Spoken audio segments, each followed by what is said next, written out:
Epilogue 2. Practical Mind Transformation. First Steps. Consciousness and Mind. Psychology and Sound Spirituality. Compass. Here's a pragmatic method to begin preventing and healing mental disorders like anxiety and depression. Activities that include all 5 aspects of consciousness and can be practiced at all ages with no experience or advanced levels of competency. That's the ideal. Cooking and sports come to mind as themes that fit these criteria. There are others, like games and art, but the former have the added value of improving health and helping people become more self-dependent in areas that impact us daily. They are worldwide occupations that necessitate little equipment and can be practiced by everyone, everywhere. They could even lead to a money-earning occupation. There are many other ideas. So let's plot your compass course. Think about a ship leaving port and heading to its destination. First, it must know its end destination. And second, it must know how to get out of its present port. For this maneuver, its second-by-second surveillance often requires a local pilot and even tug-boats. That is the same as the trip of life. First, what is your future destination for? A. Your purpose in life.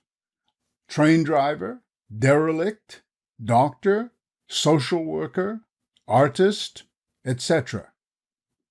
B. How you will function as a human being. Your behavior, readiness to change your actions, how you handle others' mistakes, etc. C.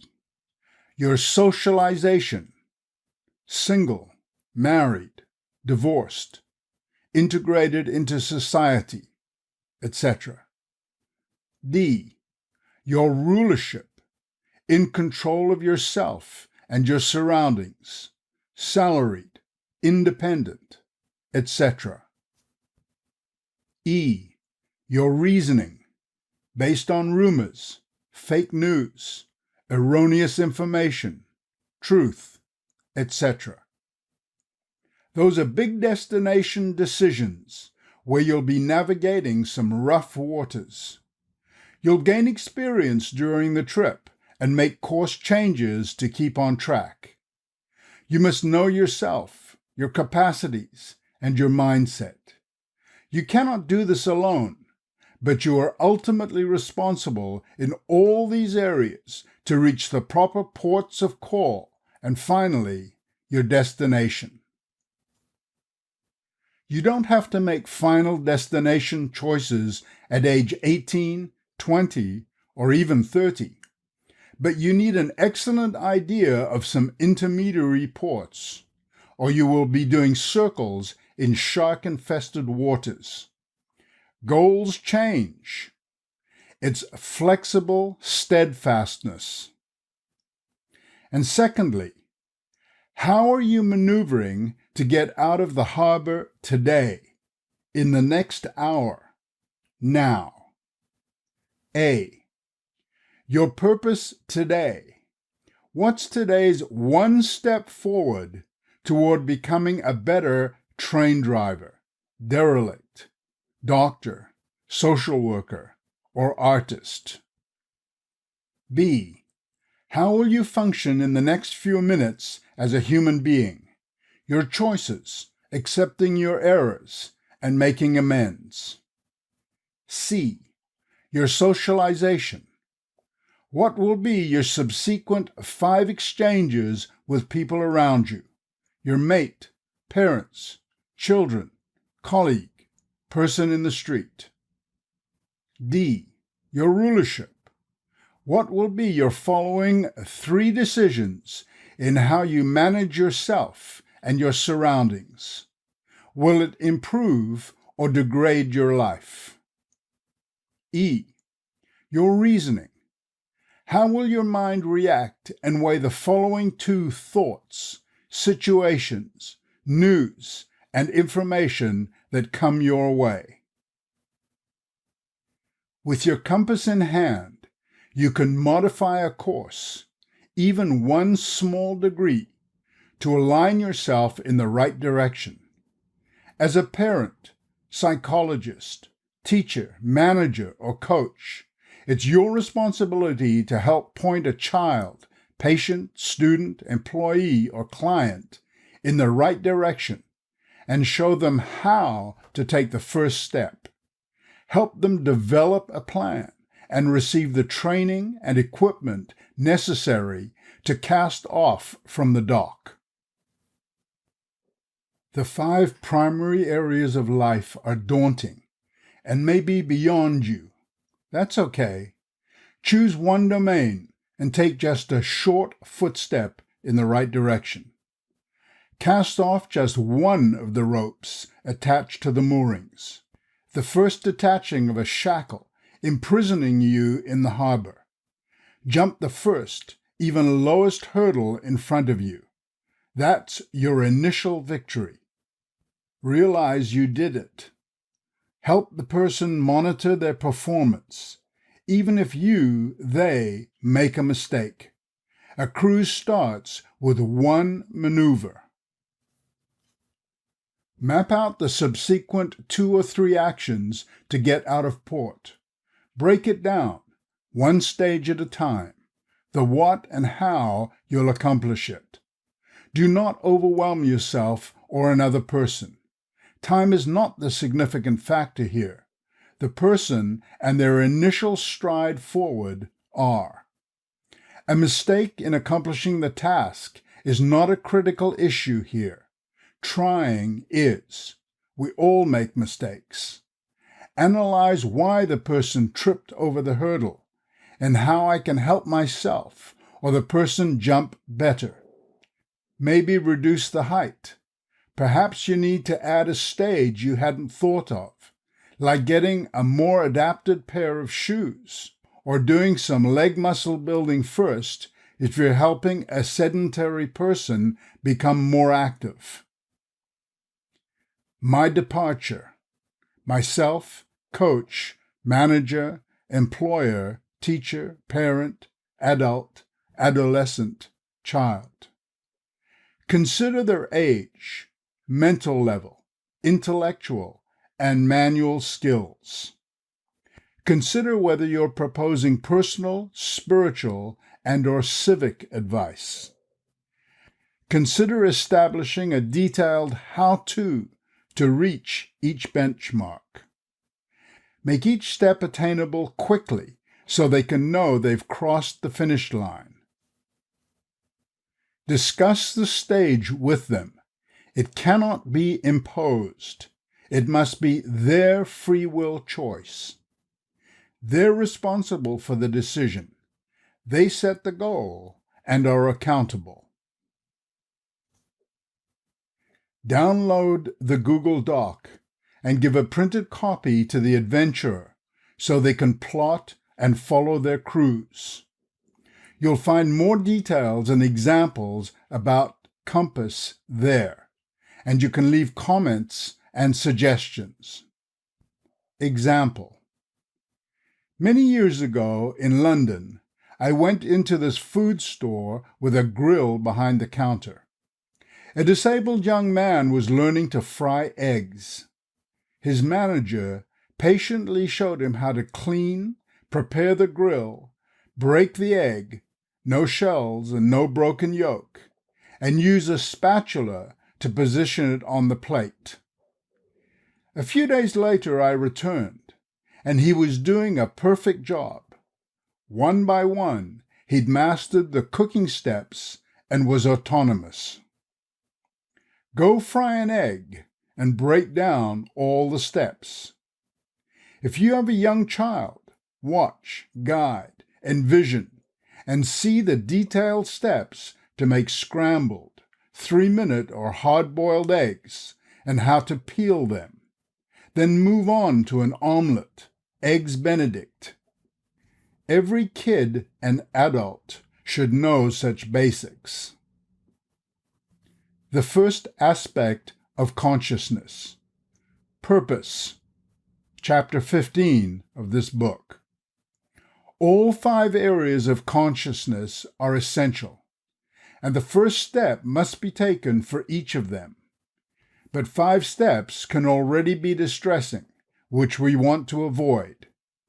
We don't organize life in one discussion. Let's focus on one aspect, and I suggest it be purpose in life.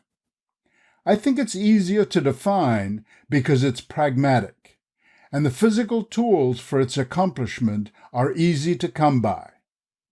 Map it out. Your kids will love the experience, especially eating the results of their labor. They'll have a purpose. Map this out for all 5 areas of consciousness, but go molo molo, slowly and delicately, at their pace, not yours. Usually a person's purpose depends on their talents, skill level, and particularly their likes and dislikes. If all those criteria line up, then you get a direction. It's good to have a medium-term objective in mind, so the mentee can see how the first and intermediary steps lead to a bigger, feasible goal. The slightest movement to the destination activates the neurotransmitters that reduce anxiety and depression. Once an individual embarks on regular steps, no matter how minute, their mental health takes an upswing. With purpose orientation, we can get immediate, measurable, and positive results, which is a wonderful encouragement. Here is a non-exhaustive list of general ideas to narrow down to those first few steps. Suggestions: mastery of space, clean up, organize a drawer, cupboard, room, all the way up to a factory or office. It depends on the capacity and state of the individual. Learn a subject or skill. Enhance a talent they've always been intrigued by. Get one fact, move, and add more. Coaching might be necessary. Let their creativity, physical or mental, begin to simmer. Help their imagination to flow, just so long as it's legal and edifying. Compose stories, drawing, pottery, and many other endeavors. Remember, you might have to develop the how-to, step by step, for yourself or with the person. Ask them how they will proceed, their method to get from A to Z. Let's be sure they're equipped to reach the goal. Proverbs 14, verse 23. In all labor there is profit. Mental health is a benefit, but the talk of the lips tends only to penury. Staying tied to the mooring doesn't get you anywhere. Psychology shows us benefits of cooking on mental health. Why eggs with a recipe? Quote, you don't have to see the whole staircase. Just take the first step. 5 fundamental aspects of consciousness and the practical everyday application by the mind. Choose where to take the one little step forward among these characteristics and plan the way. First, purpose. See chapter 15. Nature of humans, consciousness and mind, space-time, creativity, imagination, learning, choices, growth mindset, facing challenges, and ruling life responsibly. Second, function. See Chapter 16.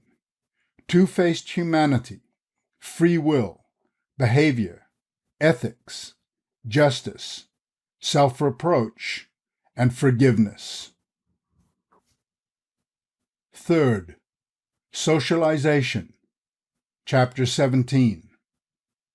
Human society, unique individuals, gender equality, bride and groom, couple relationship, marriage, family, parenting, extended family, ethnicity, nations, languages, and globalization. Fourth, rulership. See Chapter 18. Human government, governance structure, government for the people, human needs, inner peace, peace of mind, national and individual prosperity, history of individuals and nations, individual rights versus collective rights, peace, government organization, best form of government. Fifth, reasoning. See Chapter 19. Observation, intuition, philosophy, science, religion, and theology. The compass is simply a tool to establish the now steps, to help individuals be comfortable with themselves and society through proper purpose, conduct, socialization, management, and reasoning. What goal are you aiming for in the next hour, today, this month, for your life? As long as the purpose, socialization, rulership, reasoning, and how you function to reach your destination are biblical and legal, follow the compass and go for it.